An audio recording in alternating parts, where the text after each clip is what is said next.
Hello guys, my name is Matthew, and in today's video I'm going to show you how you can add an image to your background if you are creating some kind of postcard or some kind of image or basically some graphics. So this is our background, and let's say that we want to add some image. As you can see, this is the image that we are working on, and for example it's some kind of presentation or a card, and you want to use this icon to represent what is it all about, and here you want to add some text.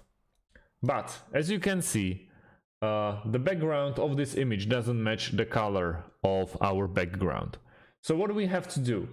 Once we place in the object by simply drag and dropping, or go into file and basically open from storage URL, or just open a new image, we want to go to the right corner of our screen to the PC layer. This will be the name of the folder that you used, so it can't be something like image 0.1 or anything. First thing, we have to click on convert to smart object. Then we have to go by right clicking and go to rasterize on the same layer. Then again we want to click on magic wand. If you have like object selection here, just click by your right mouse button and go to magic wand and click on the image.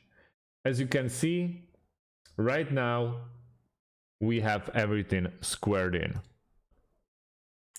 All we have to do is press delete and it's all done.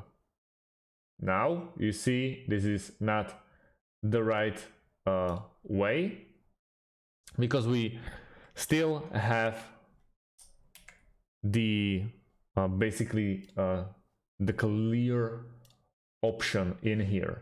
So as I said, whoops, let's go like to rasterize, then click on magic wand, click on the image, and when it's all squared in, press delete. And now remember, press Ctrl and D, and it will deselect the whole image. And as you can see, we just implemented very easily our first image to our background. So that's about it, guys. Thanks for watching, and see you in the next one.